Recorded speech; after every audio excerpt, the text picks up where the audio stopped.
Pernah kebayang nggak sih apa hubungannya ratusan ribu ton sampah di lautan kita dengan, ya, garis-garis batas imajiner yang kita gambar di peta tata ruang kota? Halo semuanya, selamat datang di sesi bedah materi kita kali ini. Hari ini kita bakal mengupas tuntas sebuah kajian krusial soal tata ruang. Kita akan menyoroti satu fakta yang sering banget kita abaikan, bahwa garis pantai itu sebenarnya bukanlah batas akhir dari tanggung jawab kita terhadap lingkungan. Seru kan? Yuk kita mulai. Oke, ini dia peta perjalanan kita hari ini. Kita bakal bahas cepat mulai dari masalah bias daratan, terus melihat dampak perencanaan yang terputus, gimana cara menyatukan darat dan laut, prinsip pembangunan terpadu, sampai akhirnya gimana kita mengelola masa depan tata ruang yang berkelanjutan. Langsung aja yuk. Coba bayangkan konsep ini baik-baik. Dari puncak gunung yang menjulang, melewati padatnya kota tempat kita tinggal, sampai terus ke dasar laut yang paling dalam, semuanya nyambung. Tesis inti kita hari ini adalah, selama ini, perencanaan tata ruang manusia seolah-olah memisahkan apa yang sebenarnya udah disatukan sama alam secara alamiah. Gampangnya, kita nggak bisa lagi tuh merencanakan wilayah cuma mikirin daratnya aja atau lautnya aja. Dampak dari apa yang kita lakuin di hulu, itu bakal langsung kerasa sampai ke hilir. Bener-bener kayak efek domino. Nah, masuk ke bagian pertama kita, masalah bias daratan. Mari kita bongkar satu titik buta raksasa dalam cara kita membangun wilayah selama ini. Jadi, apa sih sebenarnya bias daratan itu? Singkatnya, ini tuh kebiasaan kita yang terlalu asyik fokus ngebangun di darat, sementara laut cuma dijadiin semacam, ya tempat pembuangan akhir buat semua masalah kita. Padahal kalau kita ngomongin aturan, integrasi pembangunan darat dan laut ini udah ada loh sejak tahun 2007 lewat Undang-Undang Pengelolaan Wilayah Pesisir. Tapi ya gitu, kenyataan di lapangannya masih putus banget. Seolah-olah kepedulian dan aturan tata ruang kita itu otomatis berhenti tepat di titik di mana ujung sepatu kita nyentuh air laut. Aneh banget kan? Coba kita bandingin deh. Di satu sisi, kita punya perencanaan tradisional yang terpotong-potong dan berat sebelah, alias bias kedaratan. Di sisi lain, kita punya perencanaan terpadu yang melihat ekosistem secara utuh atau holistik. Kita harus banget ninggalin cara pikir lama yang terfragmentasi itu dan mulai melangkah ke realitas baru ini. Kita harus mulai memperlakukan daratan dan laut sebagai satu kesatuan ekosistem yang utuh, karena iya, emang begitu kan cara alam bekerja. Lanjut ke bagian kedua, dampak perencanaan yang terputus. Di sini kita bakal ngelihat langsung biaya tak kasat mata dari pendekatan egois kita terhadap lingkungan. Wow, coba resapi angka raksasa ini, 590.000 ton. Menurut data riset LIPI dan BRIN di tahun 2019, ini adalah jumlah supermasif dari sampah aktivitas daratan yang ngalir langsung ke laut kita setiap tahunnya. Bayangin aja sebanyak apa volume itu. Ini bukan sekedar angka di atas kertas ya, tapi ini adalah bukti fisik betapa sistem perencanaan kita gagal total melihat laut sebagai bagian penting yang harus dilindungi secara proaktif. Dan asal tahu aja, ratusan ribu ton sampah tadi itu cuma puncak gunung esnya doang. Rentetan ancaman ke pesisir kita tuh panjang banget. Mulai dari pencemaran parah, sedimentasi pantai, fenomena upwelling perairan yang jadi nggak normal, hancurnya benteng mangrove kita, sampai rusaknya terumbu karang. Poin krusial yang pengen saya tekankan di sini adalah, tolong jangan anggap ini sekedar, oh alam kita lagi rusak. Enggak, ini tuh gejala langsung, efek samping yang sangat merusak dari tata ruang wilayah kita yang memang udah terpotong-potong sejak awal. Kalau kalian mikir ini cuma masalah di sekitar kita aja, tunggu dulu. Coba kita bedah data global terbaru dari UNEP tahun 2024 ini. Secara rata-rata dunia, 34% pesisir punya risiko tinggi terdegradasi gara-gara pembangunan di daratan. Tapi, coba perhatikan kawasan Asia dan Eropa.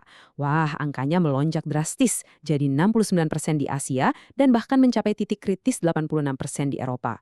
Ini benar-benar ngebuktiin kalau kita lagi berhadapan sama krisis tata ruang skala global yang nggak bisa dianggap enteng sama sekali.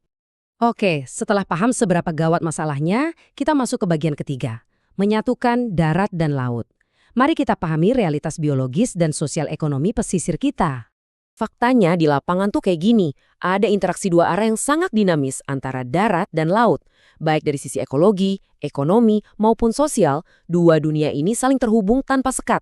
Apapun yang kita bangun, entah itu buka lahan di lereng gunung, perluasan sawah, atau bikin kawasan industri di kota, ujung-ujungnya pasti berdampak ke ekosistem lautan di bawahnya. Alam itu selalu beroperasi layaknya satu sistem raksasa yang jalan terus tanpa henti. Nah, tepat di tengah-tengah titik temu itulah zona pesisir kita berada.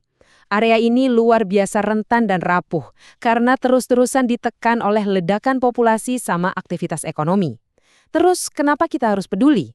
Alasannya simpel, karena pesisir yang rapuh ini secara langsung menentukan kualitas hidup kita sehari-hari. Mulai dari ketersediaan air bersih buat kita, pasokan seafood di meja makan, sampai jaminan keselamatan kota kita dari ancaman bencana alam.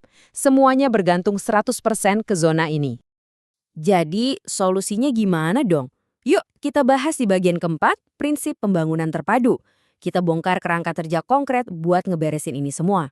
Biar kita nggak terus-terusan merusak ekosistem tanpa sadar, kita butuh 4 prinsip dasar tata ruang berkelanjutan dari CUA ini. Pertama, keadilan antar generasi. Maksudnya ya jangan sampai kita habisin sumber daya hari ini buat kita doang. Kasian generasi besok mau makan apa kan?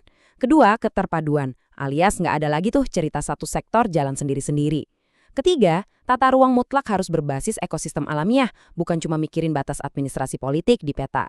Dan yang keempat, pengelolaan adaptif. Kenapa? Karena pesisir itu dinamis banget, perubahannya cepat, jadi manajemen kita juga harus ekstra lincah. Terus gimana caranya nerapin prinsip yang kedengarannya idealis banget tadi ke dunia nyata? Kuncinya ada di 3 esensi keterpaduan ini. Pertama, keterpaduan sistem. Kita harus bisa gabungin sisi ekologi, dinamika sosial masyarakat, sama target ekonomi ke dalam satu wadah yang utuh. Kedua, keterpaduan fungsi. Artinya, semua program dan proyek pembangunan di darat sama di laut harus saling sinkron. Dan ketiga, keterpaduan kebijakan. Ini penting banget, aturan hukum dari pemerintah pusat, provinsi, sampai tingkat lokal itu harus seirama. Gak boleh lagi ada aturan yang saling tabrakan. Akhirnya kita sampai di bagian kelima, mengelola masa depan tata ruang yang berkelanjutan. Mari kita terapkan integrasi tadi untuk menjamin masa depan kita. Sekarang pertanyaannya gini, gimana sih cara kita mengukur keberlanjutan tata ruang itu sendiri? Kita harus bisa bergeser dari sekedar teori di atas kertas ke model perencanaan yang terukur, praktis, dan benar-benar bisa dieksekusi di lapangan sama para pembuat kebijakan kita. Nggak cuma omong kosong, tapi bukti nyata. Nah, kalau mau lihat relasi nyatanya, model sebab akibat ini bisa ngejelasin semuanya.